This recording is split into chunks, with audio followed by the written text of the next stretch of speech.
Good morning student. Today our topic is economic activities by man and women. सबसे पहले हम यहाँ पर समझेंगे कि इकोनॉमिक एक्टिविटी होती क्या है।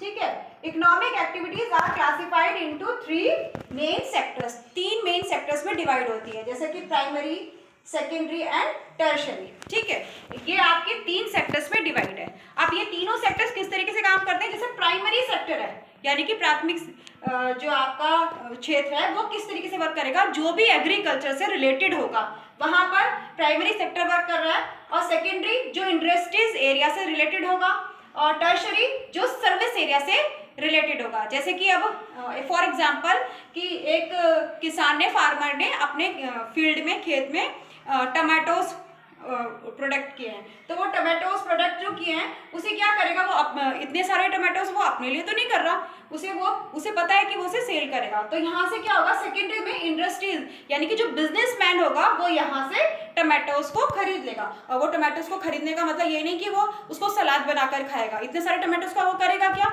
वो अपनी इंडस्ट्रीज में उसको टमाटो केचप बनाएगा। और टमाटो केचप बनाने के बाद वो जो टर्शरी होती है यानी कि जो यहाँ से प्राइमरी सेक्टर से सेकेंडरी सेक्टर तक, जैसे कोई ट्रक के द्वारा वो माल को पहुंचाएगा तो वो टर्शरी सर्विस एरिया में जाएगा। टर्शरी सर्विस एरिया में जैसे कि बैंक है, टीचर्स है, इस तरीके से जो अपनी सेवाएं प्रोवाइड कराते हैं वो टर्शरी एरिया में आते हैं। The activities in this sector result in the production of goods and services. जब आपके ये तीनों सेक्टर्स वर्क करते हैं तो क्या होता है, तो उसके लिए क्या गुड्स और सर्विसेज प्रोवाइड होती हैं।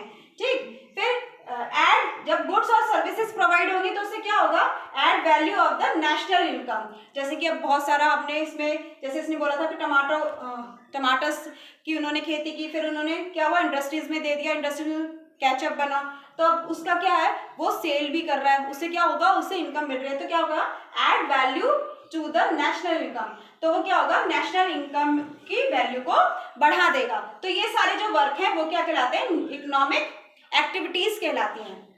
ठीक है, अब समझ में आ गया इकोनॉमिक एक्टिविटीज क्या होती है, क्लियर है। जैसे कि प्राइमरी, सेकेंडरी एंड टर्शरी, ये तीनों क्लासिफिकेशन है, तीनों सेक्टर्स जो हैं वो अपने अपने तरीके से कार्य करते हैं, एक्टिविटी करते हैं, तब ये सब जो भी वर्क करते हैं वो इकोनॉमिक एक्टिविटी कहलाई जाती है। यानी कि इकोनॉमिक एक्टिविटी मतलब आपका होता है कमाई से, ठीक है, आर्थिक से। अब आता है economic activities have two parts. अब वो दो पार्ट्स में डिवाइड है, एक है मार्केट एक्टिविटीज या नॉन मार्केट एक्टिविटीज। अब हम इसे दूसरी तरीके से भी कह सकते हैं, इकोनॉमिक एक्टिविटी और non economic activities. For example, जैसे कि अब हमने जैसे इसमें बताया था कि वो टोमेटो का प्रोडक्शन कर रहा था एक फार्मर, उसने प्रोडक्शन किस लिए किया कि वो उसे सेल करेगा, और सेल करने के बाद सीधा बात है कि वो इनकम लेगा। ठीक, जो मार्केटिंग एक्टिविटीज या इकोनॉमिक एक्टिविटीज मतलब कुछ ना कुछ कमाना। ठीक, अब नॉन मार्केट एक्टिविटीज या नॉन इकोनॉमिक एक्टिविटीज वो होती है जिसमें, अब जैसे कि अब हमने अपने घर में ही टमाटर के पौधे लगाए हैं और उसका प्रोडक्शन हम अपने लिए कर रहे हैं, खुद के लिए कर रहे हैं। ठीक है, जैसे कि हम फॉर एग्जांपल हम मंदिर जाते हैं, तो मंदिर जाना क्या है, वो हम अपने पीसफुल के लिए जाते हैं, हम अपनी मन की शांति के लिए जाते हैं, तो वो नॉन मार्केट एक्टिविटीज हो गई है। कल हम इसके आगे के बारे में पढ़ेंगे।